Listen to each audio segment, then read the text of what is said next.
Saludos amados, este es su programa Caminos Inescrutables. En el día de hoy les saludamos en el nombre del Señor y esperamos que este programa siga siendo de bendición e inspiración a su vida y la enseñanza que llevamos le ayude a comprender mejor la palabra del Señor.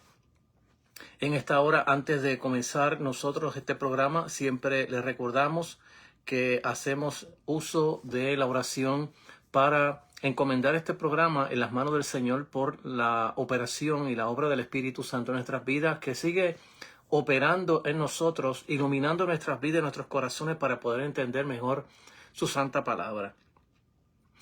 Y estamos trabajando sobre el tema de la cristología y la pneumatología, es decir, hemos estado trabajando desde la divina concepción de nuestro Señor Jesucristo en el vientre de María, cómo esto ha operado por el Espíritu Santo.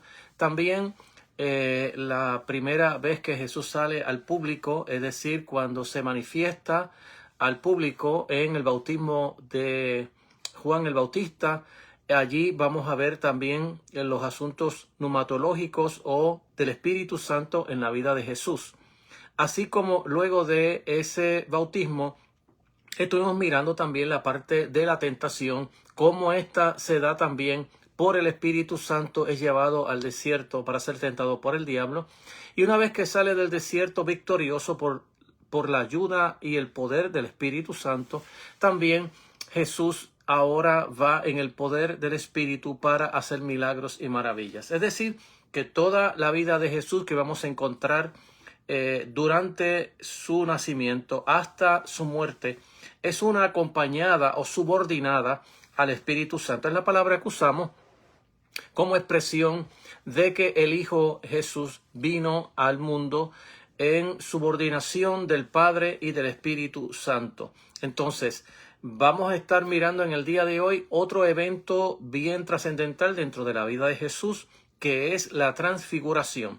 En ella estaremos mirando si hay allí dentro de ese evento tan maravilloso de la transfiguración, podemos ver también allí algún aspecto bíblico, pneumatológico o del Espíritu Santo que nos pueda decir que ese evento fue también obrado por el Espíritu Santo. Ese es el tema que estamos llevando o subtema dentro del tema de la cristología para explicar o tratar de explicar todos los eventos que la Biblia nos habla acerca de la vida de Jesús y con el Espíritu Santo, o cómo estuvo subordinado, ayudado en la guianza y dirección del Espíritu Santo y en el poder del Espíritu Santo para hacer todo lo que Jesús hizo. La Biblia nos asegura que esto fue, sí, de esa manera, que fue una operación por el Espíritu Santo dado a la encarnación de nuestro Señor y Salvador Jesucristo, haciéndole justicia también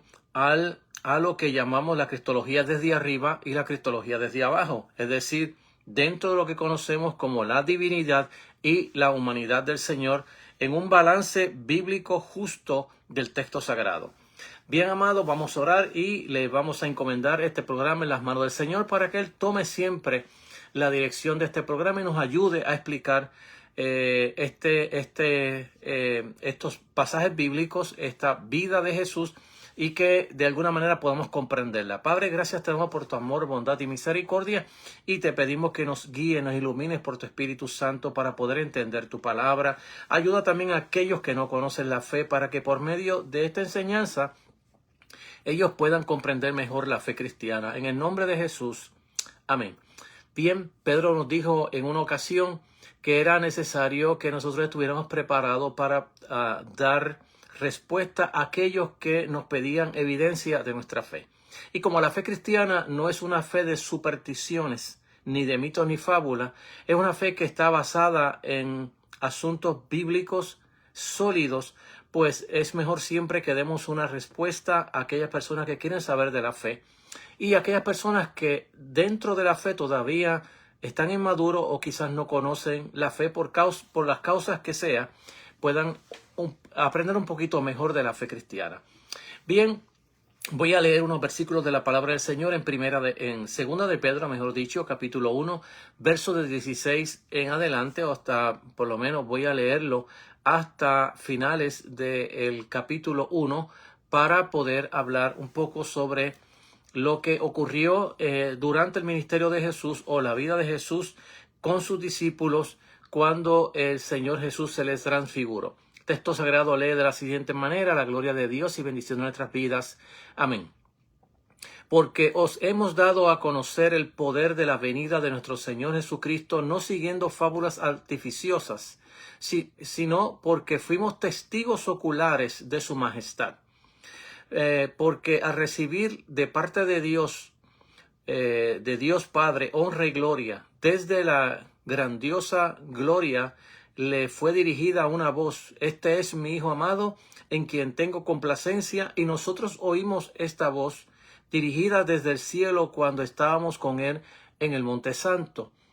También tenemos la palabra profética, que es aún más firme. Hacéis bien al estar atentos a ella, como una antorcha que alumbra el lugar oscuro, hasta que el día es claro y el lucero de la mañana se levante en nuestros corazones.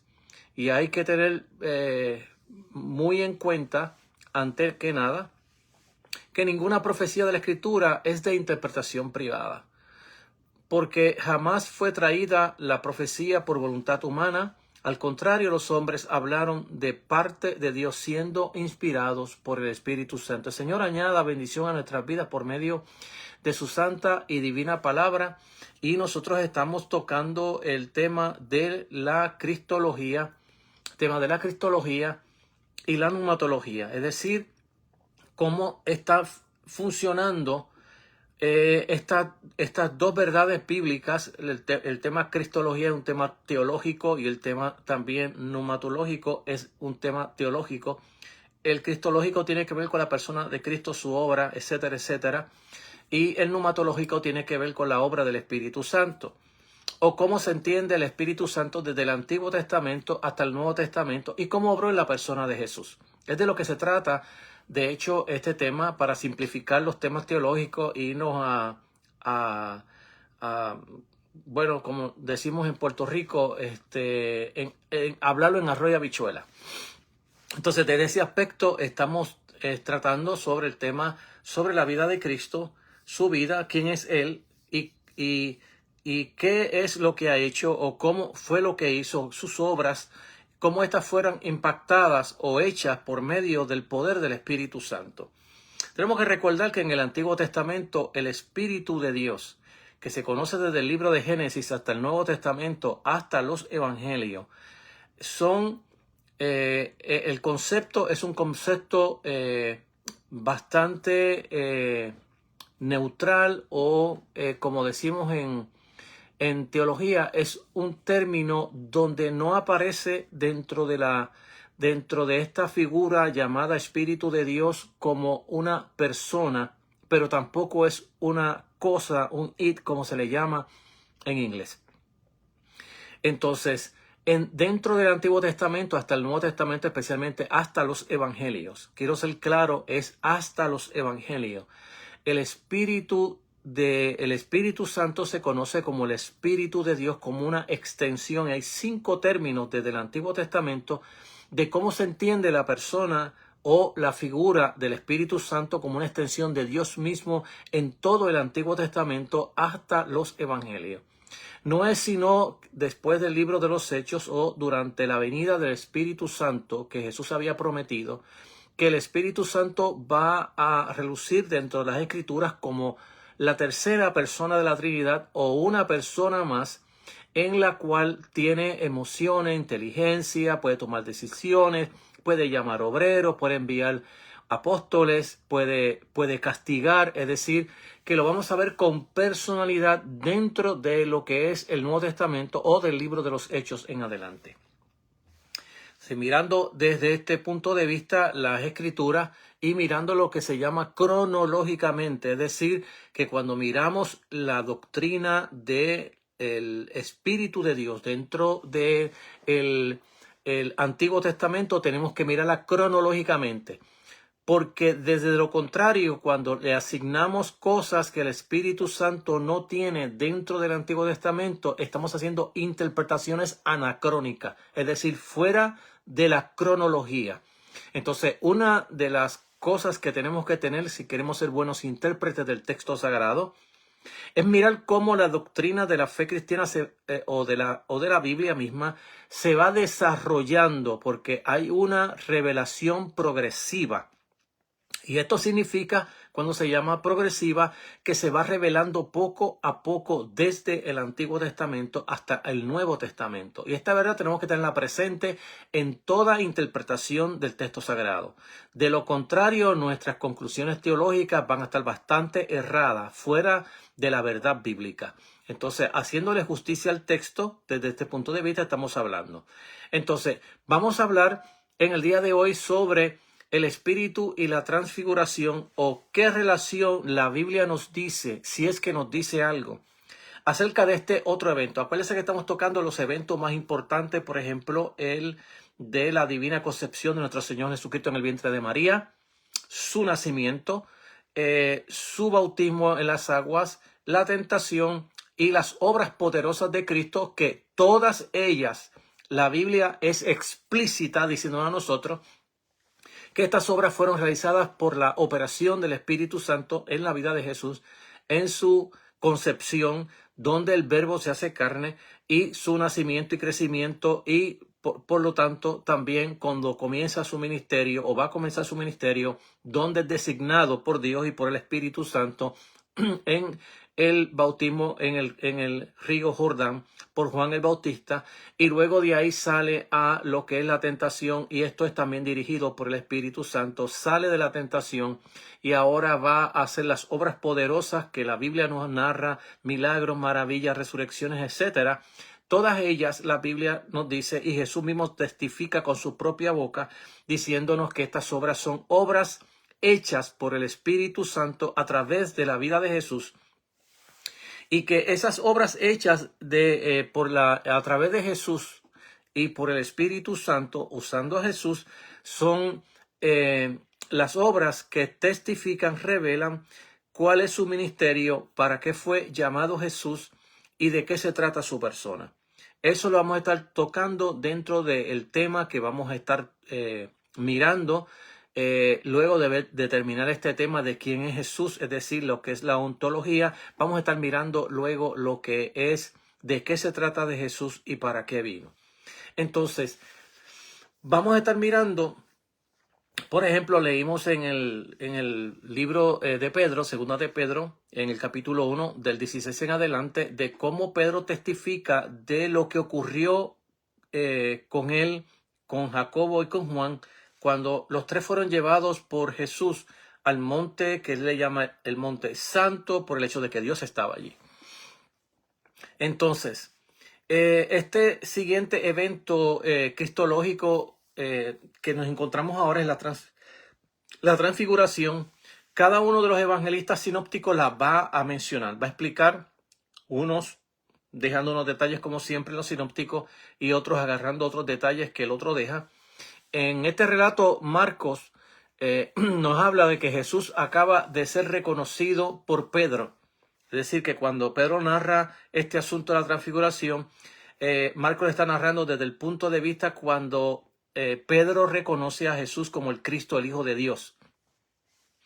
Es decir, y lo reconoce desde una visión limitada. Déjeme decirle que las revelaciones, cuando Dios las da en la Biblia, son revelaciones que son limitadas para el que las recibe. El que las recibe va a tratar de entender o explicar cómo fue o cómo entiende lo que está recibiendo. Eso se llama revelación. La iluminación tiene que ver más bien cómo uno lo explica, cómo lo entiende desde el punto de vista desde el que lo reveló. Entonces ya ahí hay como que una función mucho más explicativa, mucho más profunda de lo que uno recibe. Así que la revelación no significa que uno pueda entenderla, sino que uno la recibe y uno la explica como uno la recibió.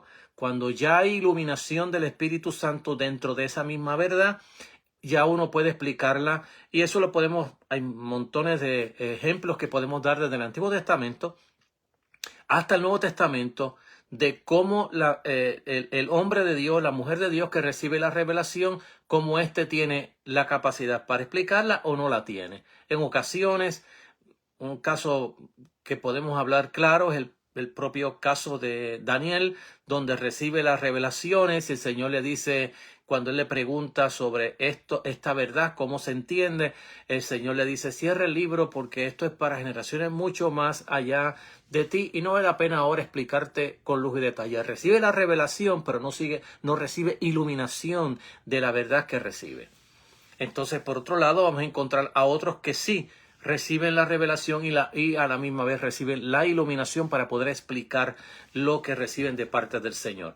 Entonces, por eso que estamos diciendo que lo que Pedro recibió, aunque fue una revelación de parte de Dios, sigue siendo limitada en el aspecto de que Pedro todavía no es consciente realmente de lo que se le está revelando o quién es la persona en la cual él está caminando con él, Jesús de Nazaret. Todavía tiene grandes limitaciones y esas limitaciones van a ser comprendidas luego que Jesús resucita y el Espíritu Santo desciende sobre los 120 y de ahí en adelante van a recibir una mejor iluminación y entendimiento. Recuérdese que Jesús le dice a sus discípulos que ellos todavía no estaban en la capacidad para entender todas las cosas que el Señor Jesús estaba haciendo o quien Él era, y que cuando Él se fuera, que Él resucitara de entre los muertos y viniera el Consolador, el Espíritu Santo, entonces ellos iban a entender mejor las cosas que se les había revelado. Entonces, mirando esto, Jesús define su mesianismo en términos, por un lado, de sufrimiento antes de la gloria. Esto estaba dentro de la persona de Jesús en una balanza en el cual Jesús va a definirse a sí mismo como aquel que va a sufrir y va a caer en manos de pecadores, va a morir y al tercer día va a resucitar. Y luego estará en gloria con su Padre o va a retomar lo que había dejado, como lo habla en el capítulo 17 del libro de San Juan. Así que nosotros estamos mirando la vida de Jesús, tratando de explicarlo desde el punto de vista de cómo Él está entendiendo, cómo le está explicando a sus discípulos. También le informa a la banda de apóstoles, los discípulos del Señor, de que algunos de ellos no probarían la muerte antes de experimentar el reino de Dios con poder, dentro de lo que es el contexto de donde viene la transfiguración. Luego sigue la transfiguración como evento cristológico importantísimo, y vamos aquí a explicar cómo se entiende ese aspecto de la transfiguración. Solo algunos están con él, no están los 12, solamente están 3 de los discípulos, Pedro, Jacobo y Juan, fue lo que Jesús tomó para lo que se llama la transfiguración o transfigurarse delante de la persona de ellos para que ellos comprendieran un poquito más profundo quién era Jesús. Recuérdese que todas estas cosas se dan por varias razones y una de ellas es que sus discípulos serán los que van a continuar con la obra mesiánica en el caso de predicar y enseñar la verdad en la cual Jesús va a realizar, y esto va a ser una prosecución que luego más tarde en la iglesia se le va a llamar la apostolicidad de la iglesia, cómo la fe cristiana va a seguir en esa pureza de las verdades que Jesús hizo y cómo los apóstoles de Jesús van a seguir con esta verdad, pero los apóstoles llegan a un límite porque no son dioses, son seres humanos y se van a morir. Entonces los hijos de los apóstoles van a seguir, y va a seguir luego de los hijos apóstoles los demás de los hijos de los apóstoles hasta nuestros días. Y esto es lo que se llama dentro de la fe cristiana la apostolicidad de la iglesia y la catolicidad de la iglesia, donde ésta, a pesar de los años que han pasado, se ha mantenido creyendo en la verdad apostólica, es decir, lo que los apóstoles enseñaron o trataron de explicar luego, después de Cristo. Acuérdense que Cristo fue muy radical cuando hablaba, pero los apóstoles van a ser, especialmente Pedro, Pablo, van a ser más explicativos de las verdades que ya Jesús hizo. Así que Jesús hizo unas cosas, fue radical en lo que enseñó. Eso no significa que había una distancia entre Pablo y Cristo, sino de que Cristo cuando enseña va a ser muy radical. Pablo va a ser más explicativo enseñando qué es lo que significa, qué fue lo que ocurrió en la vida de Jesús, qué fue lo que él hizo y cómo ha llegado a nosotros esta gran verdad. Entonces, dentro de esa apostolicidad de la iglesia, somos nosotros parte hoy de ella.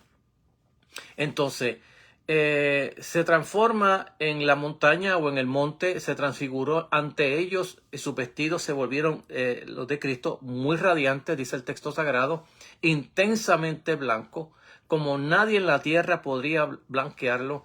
Eso está allí en el capítulo 9, versos 2 y 3 del libro de San Marcos. Allí aparecieron Elías y Moisés representados, presumiblemente representando por un lado la ley y los profetas. Aparecen hablando con Jesús. Una nube cubre a los discípulos y se oye una voz. Esta nube, según uno va leyendo los sinópticos, va a ocurrir cuando Pedro le dice a Jesús que era bueno que ellos se quedaran allí, hicieran unos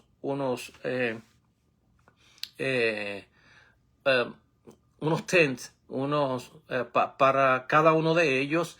Y mientras él hablaba esta media locura de Pedro, salió aquella voz que decía: este es mi hijo amado, en escucharle. Entonces, esta voz del hijo amado que ya vimos nosotros allá también en lo que se llama el bautismo de Jesús, cuando aquella voz desde el cielo también dijo: este es mi hijo amado, y que luego esa voz también va a salir delante de unos griegos. En el libro de San Juan va a recoger otra parte donde vuelve a oír una voz. Unos la escuchan como un murmullo, Jesús está entendiendo la voz, otros discípulos del Señor están entendiendo la voz, pero hay otros que no están entendiendo la voz. Pero esto ocurre más o menos 3 veces en la vida de Jesús, y está ocurriendo para vindicar a Jesús de Nazaret. Es decir, desde el cielo la voz, el Padre está vindicando a su Hijo unigénito en la tierra y su labor mesiánica. Por lo tanto, la voz lo que está haciendo es darle evidencia a los hombres. Recuérdese que en ocasiones Jesús dijo que no necesitaba evidencia de nadie o que nadie hablara de él, porque él tenía quien podía hablar de él, que era el Padre y el Espíritu. Entonces, pero que esto se va a dar para necesidad de nosotros los seres humanos, no para necesidad de Jesús, porque él sabía quién era. Entonces, cuando usted sabe quién es, usted no necesita que nadie lo vindique o que nadie hable de usted, porque usted sabe quién es usted. Desde ese punto de vista, Jesús sabía quién es él, y el Padre tiene que hacer estas expresiones, o hace estas expresiones para, en este caso, en el primer caso que encontramos, el de el profeta Juan el Bautista, donde él necesita la evidencia de que este es el mensajero al cual a él se le envía como precursor para abrirle el camino, prepararle el camino a Jesús de Nazaret.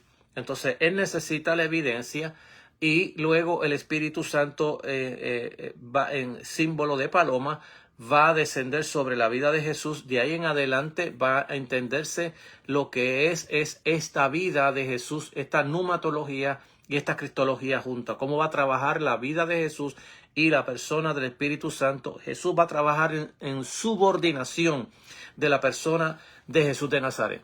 Bien, mirando cómo estamos mirando viendo cómo estamos observando esto, cuando se dice: este es mi hijo amado, escucharle en el verso número 7, entonces solo se va a ver a Jesús, es decir, termina la visión, ya no se ven allí a Elías y a Moisés, sino Jesús solo. Se acabó toda aquella visión y ahora se está viendo aquel Jesús humano,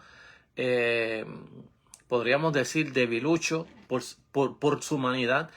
Y allí estaba Jesús solo y sus 3 discípulos con él. Lucas informa al lector que el tema de la conversación entre entre Jesús y Moisés y Elías, era sobre el Éxodus, que Jesús iba a realizar en Jerusalén. En el libro de Lucas, capítulo 9, y quisiera ir allí un momentito, porque es importante que nosotros miremos en el libro de Lucas. Vamos a estar mirando nosotros realmente este evento que Jesús está realizando, el capítulo 9. Y entonces allí, en ese capítulo 9, vamos a estar mirando exactamente cómo esto se está observando, o sea, qué se está hablando allí. Estoy en el capítulo 9, versos 30 y 31. Entonces, quiero leerlo porque es importantísimo que nosotros miremos lo que está pasando allí, o de qué estaban hablando Jesús, Elías y Moisés. Y el texto dice, capítulo 9, verso 30, he aquí dos varones que estaban con él, los cuales eran Elías y Moisés y Elías, quienes aparecieron rodeados de gloria, hablaban de su partida, del Éxodus, que iba a cumplir Jesús en Jerusalén, y Pedro y los que estaban con él estaban rendidos de sueño, mas permanecieron despiertos, vieron la gloria de Jesús y a los dos varones que estaban con él. Sucedió que apartándose de él, Pedro dijo a Jesús, Maestro, bueno es para nosotros que estemos aquí y hagamos 3 enramadas, una para ti, una para Moisés y otra para Elías, no sabiendo lo que decía. Mientras él decía esto, entonces ocurrió el evento de una nube que va a meterse en medio de ellos, que va a cubrirlos a ellos, y desde esa nube la voz que decía, este es mi hijo amado, escucharle. Es interesante que este evento de la transfiguración está por un lado ayudando la mentalidad o la manera de pensar, de concebir los discípulos a Jesús de Nazaret. Ya dije que este contexto está del evento que ya la revelación que se le da a Pedro, diciéndole a Pedro cuando Jesús pregunta qué dice la gente de mí, y Pedro por la ayuda del Padre dice tú eres el Cristo, el Hijo de Dios viviente, y Jesús le contesta en una reciprocidad de la revelación, bienaventurado eres Simón Pedro, porque no te lo reveló carne ni sangre, sino mi Padre que está en los cielos. Es decir, que aunque Pedro está recibiendo esta revelación, no una iluminación, porque vuelvo a decir, es una revelación limitada, y cuando digo limitada, ya lo expliqué con anterioridad, que los hombres que recibieron revelación de Dios, muchos de ellos no estuvieron en la capacidad para explicar con lujo y detalle la revelación. Tuvieron una revelación, pero no tenían la iluminación para poder explicarlo. Pedro todavía no está en esa capacidad, sino hasta la resurrección de nuestro Señor Jesucristo y el Espíritu Santo, en la venida del Espíritu Santo, donde ellos van a poder entender mejor quién es esta persona, Jesús de Nazaret.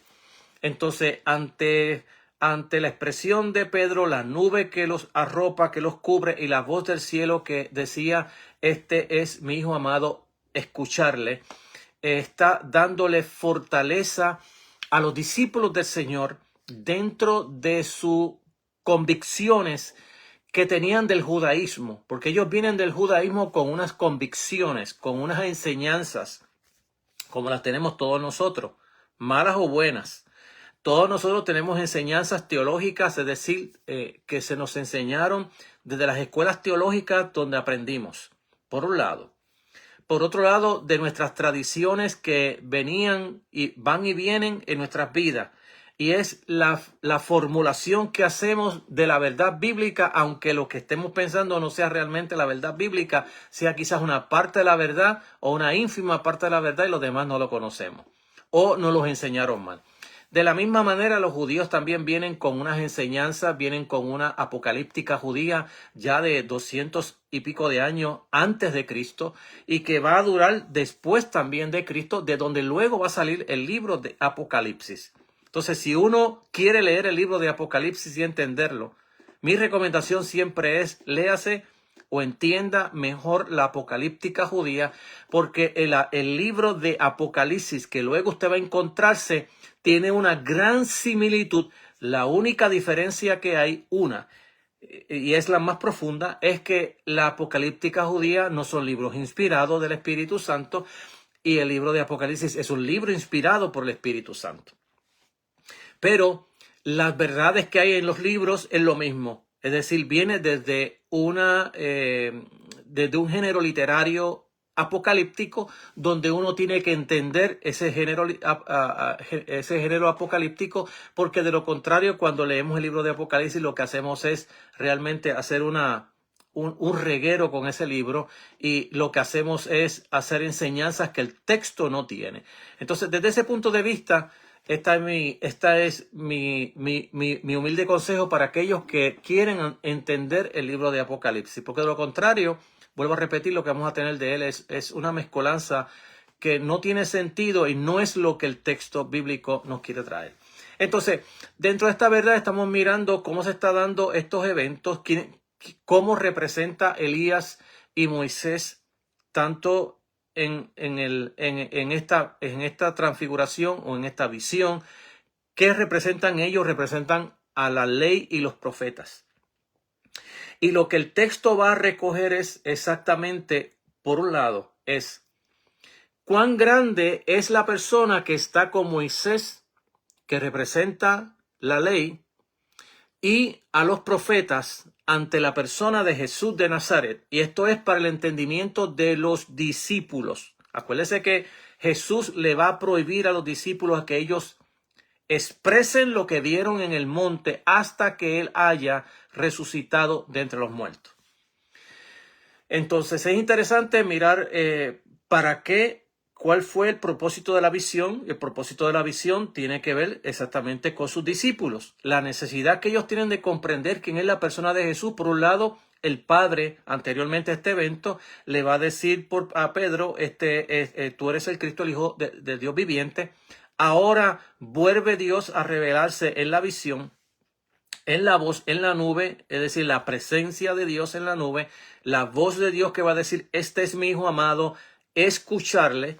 Y por otro lado, la preparación que necesitan sus discípulos de Jesús, para que cuando Jesús anunciase, y fíjese que una de la conversación que se está teniendo allí exactamente dentro de este asunto que estamos mirando nosotros es el asunto cristológico y soteriológico, es decir, la conversación que tiene Elías, Moisés y Cristo es asunto que tiene que ver con él mismo, quien es Jesús, y por otro lado, de su partida. Es decir, que están hablando del momento de la muerte de Jesús, de su salida de Jerusalén, y que esto conlleva naturalmente la resurrección. Entonces, cuando estamos mirando este evento, además Lucas relata que Elías y Moisés aparecieron en gloria con Jesús. Eso está en 2 de Pedro, que ya leí, capítulo 1, verso 17.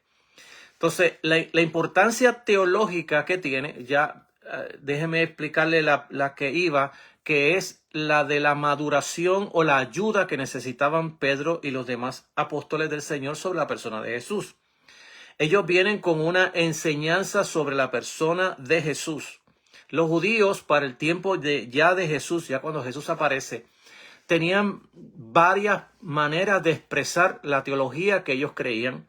Una estaba puesta en lo que se llama la apocalíptica judía y otra estaba puesta dentro de los grupos teológicos, o como llamamos hoy las universidades teológicas, que habían en el tiempo de Jesús, ya sea la de los fariseos, los esenios y otros grupos que estaban también pensando o tenían una manera de idealizar o ideologías políticas acerca del Mesías.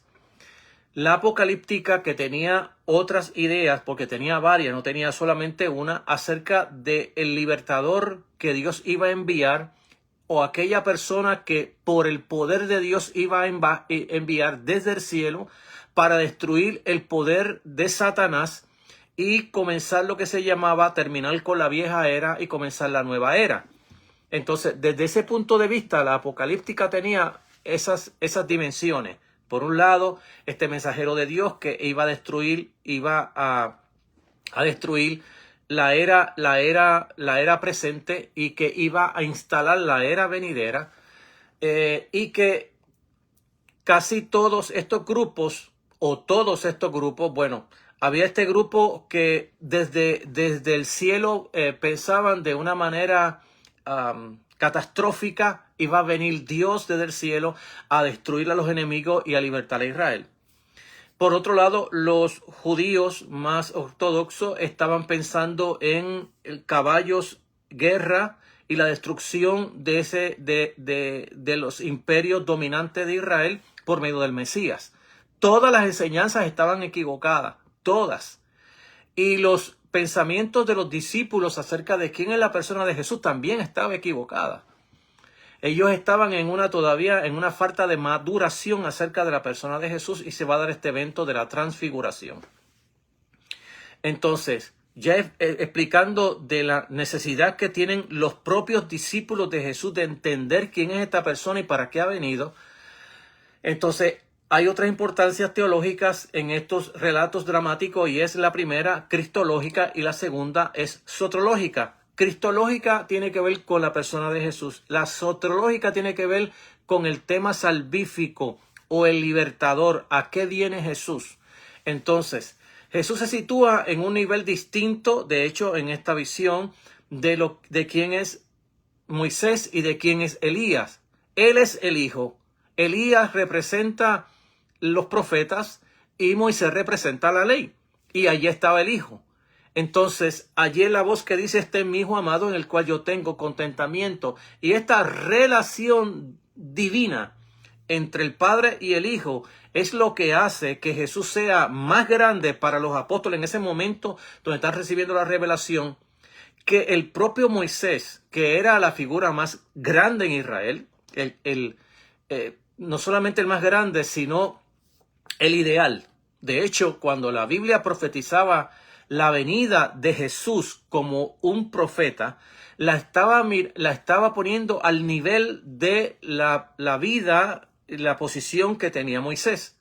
Profeta, dice el libro de Deuteronomio capítulo 18 y versos posteriores, nos dice: profeta como yo os levantará el Señor. Profeta como yo, no dice profetas.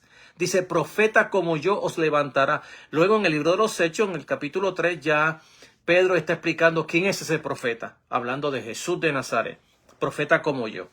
Entonces, desde ese punto de vista, la Biblia nos está diciendo lo grande que era Jesús comparado con lo pequeño, por así decirlo, que es Moisés y Elías ante la persona del Hijo de Dios.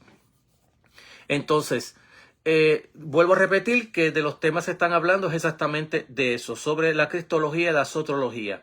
En cuanto a la cristología, Jesús se ve en esta visión superior a la ley y a los profetas, superior a Moisés y a Elías en la historia redentora. Y en cuanto a la soterología, se va a realizar un éxodo en Jerusalén. Y Jesús es el eje de ese proyecto, es decir, Jesús va a pasar por el martirio, va a ser crucificado, va a morir y va a resucitar. Es interesante que cuando está ocurriendo estas verdades, los discípulos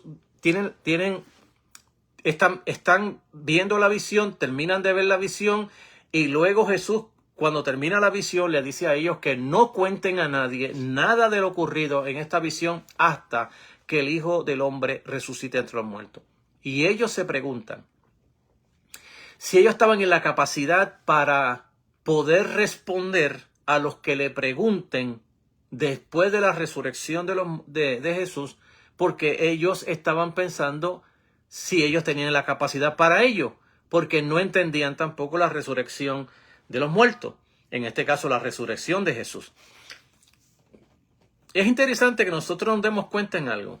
Siempre que uno da clases sobre esto, la gente dice: pero es que qué bobos eran estos apóstoles, que Jesús le estaba hablando de la resurrección y no entendían lo que era la resurrección. Bueno, para uno que está mirando desde el siglo XXI hacia atrás, mirando hacia el siglo I de la era cristiana, uno diría que eran bobos, que eran tontos, que no entendían lo que Jesús hablaba. Pero dentro de la teología de donde vienen los discípulos, nadie se había levantado de entre los muertos. Es decir, nadie había resucitado de entre los muertos.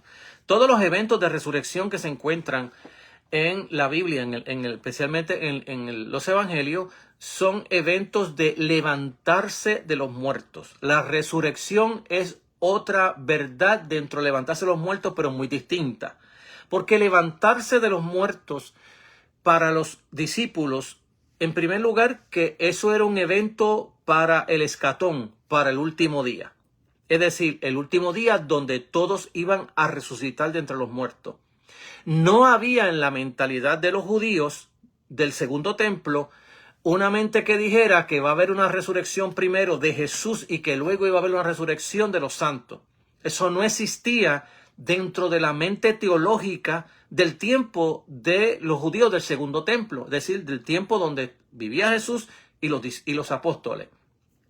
Por lo tanto, el tema de resucitar de los muertos no era un tema de que alguien resucitaría mañana y al otro día se levantaría otro y por ahí siguiera, o que se levantaría uno primero y luego otro. Eso no existía dentro de la mente de ellos.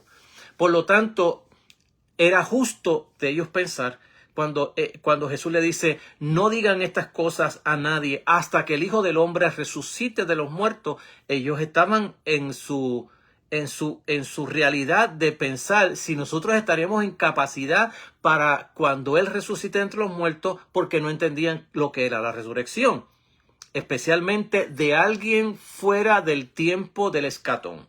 Jesús va a resucitar, como dice Pablo en 1 Corintios capítulo 15, primicia de los que durmieron fue hecho, es decir, fue el primero que resucita de entre los muertos para no ver más muerte. Y va a resucitar de algo que ellos tampoco saben cómo se entiende la resurrección, porque toda la evidencia que nosotros tenemos hasta el día de hoy, todas las investigaciones que se han hecho sobre lo que es la resurrección, solamente el pueblo de Israel o el pueblo judío conocía o creía en la resurrección. Desde lo que se llama creer en la resurrección o cómo se va a dar la resurrección son dos cosas totalmente distintas.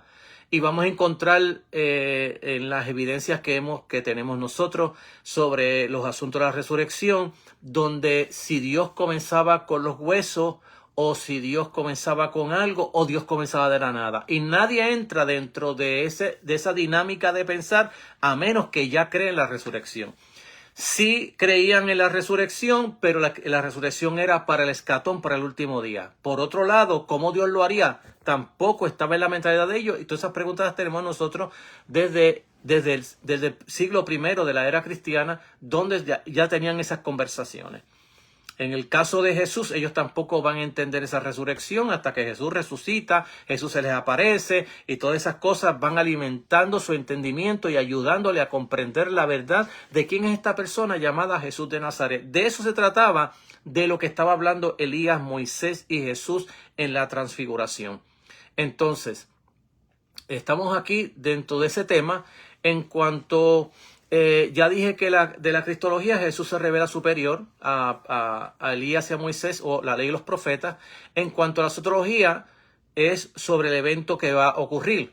Pero no hay referencias del Espíritu Santo en ninguno de estos relatos, es decir, de los tres sinópticos que nos están explicando de ello, ni tampoco en segunda de Pedro, capítulo 1, del verso 16 en adelante, donde Pedro explica nuevamente a sus oyentes sobre la necesidad de estar firme en la persona de Jesucristo, y él va a usar exactamente el evento de la transfiguración para decirle a ellos que ellos están hablando de ese Hijo de Dios, el verdadero Hijo de Dios que ya se había profetizado en el Antiguo Testamento, y que toda profecía vino por inspiración del Espíritu Santo, no fue invento de los hombres, pero tampoco es interpretación privada de nadie. Entonces, dentro de esa verdad bíblica, Pedro está explicándole a sus oyentes la necesidad de creer en Jesús, que no viene desde las fábulas, los mitos, de donde los paganos ya venían,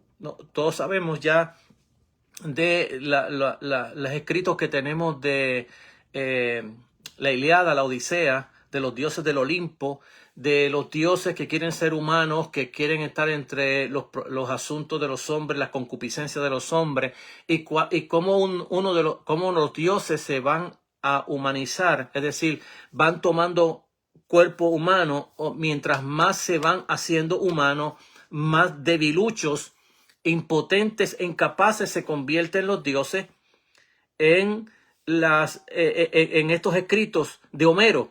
Entonces, esta es la verdad que encontramos de las fábulas de los griegos. en la Biblia, cuando San Juan está explicando de Jesús que el verbo se hace carne, mientras más carne se hace, no ocurre como el caso de los dioses de Homero, donde mientras más humanos se hacen, más divinidad pierden.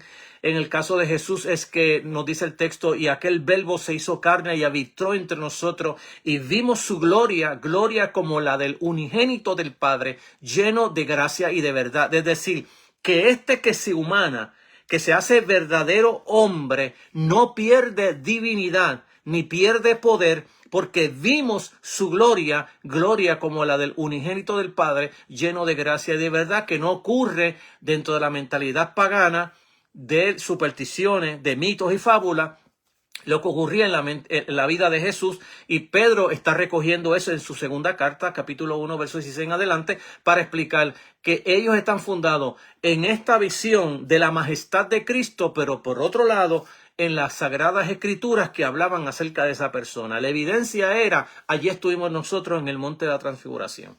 Entonces, lo que estamos tocando aquí es si hay en este evento, este es uno de los grandes eventos cristológicos de Jesús en su ministerio. Luego se va a dar el de la crucifixión de Jesús, la ascensión de Jesús, que es lo último que vamos a estar tocando dentro del tema cristológico. Claro, el tema cristológico todavía hay mucho que hablar. Hay cientos de libros sobre lo que es la cristología, desde arriba, desde abajo, cómo cada cual está entendiéndolo y explicándolo. El asunto es que estamos tratando de ser lo más honesto con el texto y con la persona de Jesús, por un lado, aunque vamos a dejar por otro lado los oficios de Jesús después de la resurrección y la ascensión al cielo. Eso no lo vamos a tocar dentro de la cristología, porque mi propósito con esto era explicar sobre este otro evento nuevo dentro de la cristología, que es el evento cristológico y neumatológico, es decir, cómo trabaja el Espíritu de Dios, que vuelvo a repetir, en el Antiguo Testamento con la persona de Jesús. Tenemos que recordar, y vuelvo a repetirlo porque ya lo dije al principio de la enseñanza, que cuando la Biblia habla del Espíritu de Dios en el Antiguo Testamento, el Espíritu de Dios en el Antiguo Testamento no tiene personalidad. Es decir, tampoco es un id, es una cosa. Es una extensión de Dios mismo, y el Espíritu de Dios se movía sobre la faz de las aguas. Se formula como un ave que va volando y dándole vida a la creación de Dios. Y así de hecho es el concepto que hay en el hebreo acerca del Espíritu de Dios, el Ruach de Dios, como se llama en hebreo, y ese Ruach de Dios está escrito en forma siempre femenina.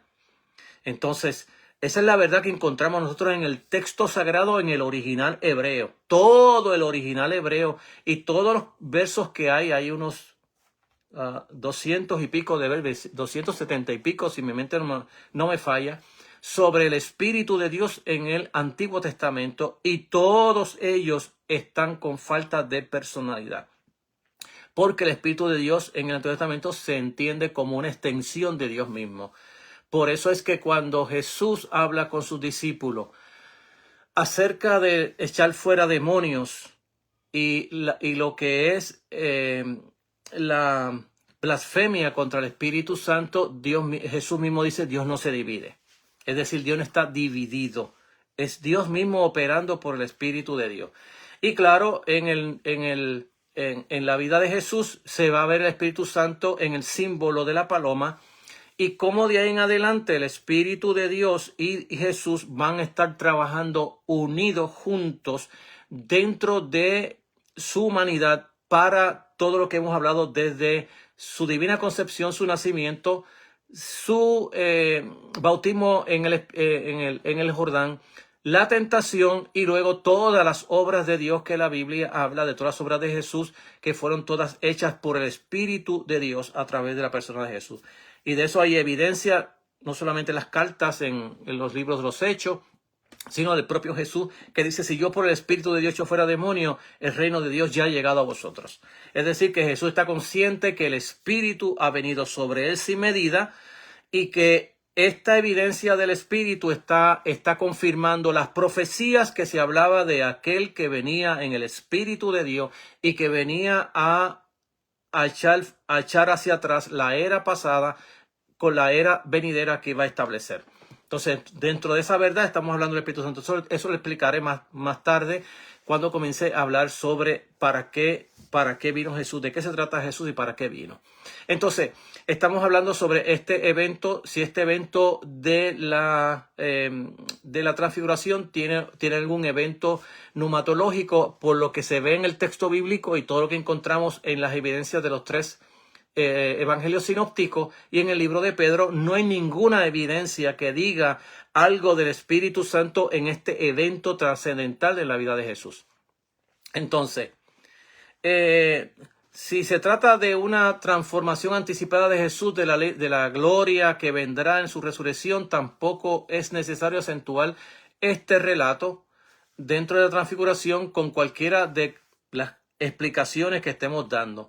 Se piensa que por un punto de vista, esto está hablando desde la gloria que Jesús tenía antes de bajar a la tierra o de hacerse humano. Y otros piensan que es el evento desde cómo se ve la majestuosidad del Señor después de la resurrección de los muertos. O debe de haber lo que se llama en teología una combinación de ambas cosas, porque Él nunca dejó de ser lo que era, solamente que añadió a su divinidad humanidad. Entonces, desde esa verdad, Él sí baja del cielo, Él sí deja la gloria del Padre, pero Él vuelve de nuevo a recuperarla una vez que asciende al cielo nuevamente, cuando en la oración intercesoria Jesús dice: Padre, ¿te acuerdas que aquella gloria que tuve contigo antes que el mundo fuese? Y voy a ti nuevamente. Entonces estamos mirando esto desde los dos puntos de vista, o tener un balance justo entre ambas interpretaciones bíblicas. Entonces, mirando esta verdad que ya hemos mirado, fíjese que no encontramos en ninguno de los tres sinópticos, ni tampoco en Pedro, en su segunda carta, capítulo 1, verso 6 en adelante, no encontramos nada que hables numatológicamente, es decir, del Espíritu Santo. Bueno, hay algunos teólogos que dicen no, que el resplandor y la gloria era de la presencia del Espíritu Santo, pero si hablamos el texto teológicamente y hablamos sobre lo que entendemos nosotros de hacer interpretación bíblica, no hay nada en el texto que nos diga eso. Entonces, no hay un evento numatológico en la transfiguración bíblicamente hablando. Teológicamente uno puede decir, bueno, es que la luz era símbolo del Espíritu Santo, pero nada de eso. Son concepciones que podemos hacer, argumentos que se pueden hacer, pero no son bíblicos. Entonces tenemos que mirar de lo que es bíblico, de lo que la Biblia explica, dice en detalle, o si no lo dice de forma explícita, puede estar implícito, pero no está ni implícito ni está explícito, no está explicado ni tampoco está implícito. No hay un evento numatológico en esa revelación. Bueno, por otro lado, si uno habla de perocorosis, es decir, de cómo estas relaciones mutuas de Padre, Hijo y Espíritu Santo se dan, pues se da por sentado de que en todas las obras de Dios está el Padre, el Hijo y el Espíritu Santo, porque eso es lo que creemos nosotros. Esas son las enseñanzas que tenemos desde los concilios de la fe cristiana, desde los concilios de Nicea en adelante. Lo que tenemos nosotros es las evidencias de que Dios no trabaja, el Hijo por un lado, el Padre por otro, y que todas las obras de Dios son obras realizadas por las tres divinas personas. El Padre es el que se enseña más que el que crea, pero luego vamos a ver al Espíritu Santo también en la creación, y también vamos a ver a Jesús diciendo que todo fue creado por Él y por medio de Él. Entonces, sí, Dios opera en unicidad, en la simpleza de su ser. Dios que incluye Padre, Hijo y Espíritu Santo. Entonces, cuando la Biblia habla de Dios en un lado, está hablando de la simpleza de su ser. Cuando habla de Jesús por otro, está hablando de lo que se llama la Trinidad económica, de cómo las tres divinas personas van a estar como si fueran separadas, cada una por un lado, trabajando para el plan de redención. Dentro de esa verdad, el único que muere es el Hijo, el único que desde los miembros de la Trinidad se hace humano es Jesús, es el único que toma humanidad, porque el Espíritu Santo no es humano, ni el Padre tampoco lo es. Entonces, la realidad bíblica es que en asuntos de lo que se llama la Trinidad económica o cómo opera la Trinidad en los asuntos de salvación, de redención, de rescate del ser humano, si el Hijo toma cuerpo humano, si Él se separa del cielo de Dios, de la morada de Dios, si entra aquí con nosotros en la tierra. Pero esos son los asuntos que entendemos que tiene que ver con la soteriología o el tema de la salvación.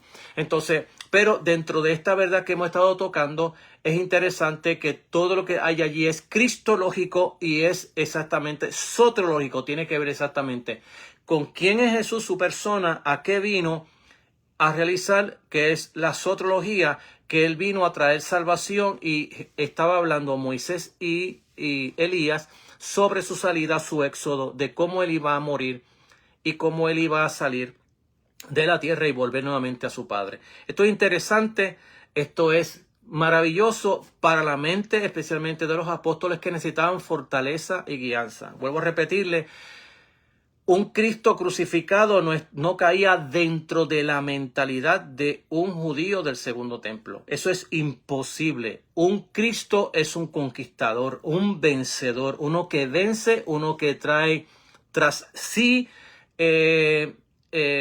esclavos, ¿no?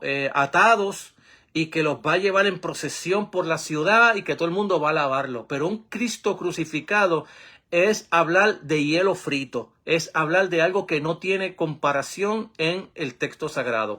Y es la manera que Pablo habla en 1 Corintios capítulo 1 y verso 2, capítulo 2 y capítulo 3, para explicar cómo Dios sorprendió a los sabios en la sabiduría de Dios y cómo los atontó a todos, trayendo salvación por un Cristo crucificado.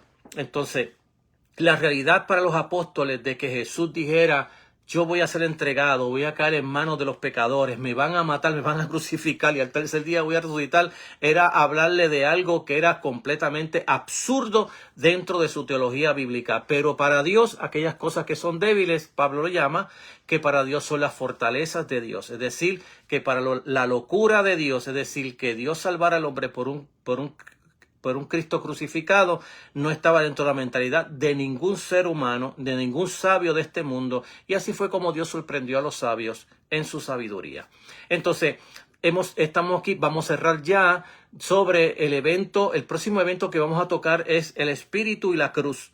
Es interesante hablar de este tema del Espíritu y la cruz, es decir, ya hemos hablado sobre el evento de la transfiguración y la pneumatología, y vamos a estar hablando sobre la pneumatología y la cruz de Cristo, es decir, qué tiene que ver el Espíritu Santo en el sacrificio de Cristo, en su muerte, en crucifixión. Y ya hemos hablado sobre qué tuvo que ver el Espíritu Santo en la transfiguración, porque estamos hablando sobre estos dos materiales que se están tocando en la teología contemporánea sobre la pneumatología y la cristología.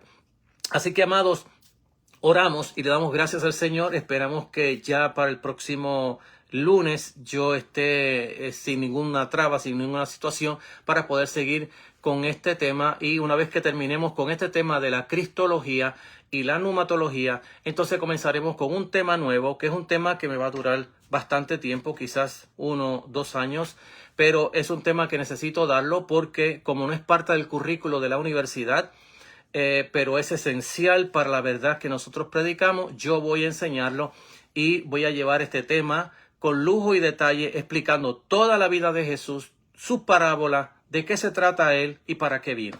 Así que, amados, oramos y damos gracias al Señor. Padre, gracias por tu amor, bondad y misericordia. Te suplicamos, Señor, tu presencia, tu iluminación por tu Espíritu Santo, que sigas enseñándonos tu palabra y que nosotros seamos responsables con el texto sagrado. Glorifícate, bendice a tu pueblo.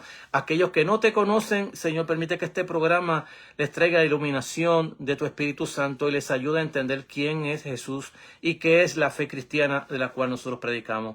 Señor, sana a los enfermos y bendice a todos en el nombre de Jesús. Amén. Bien, amados, Dios les bendiga grande y maravillosamente. Que Dios les bendiga 1000 veces más que a mí, y siempre recordándole que este programa tiene la intención de llevar la enseñanza de la palabra desde una forma contextual y contemporánea. Que el Señor les bendiga y nos vemos hasta la próxima con el favor del Señor. Amén.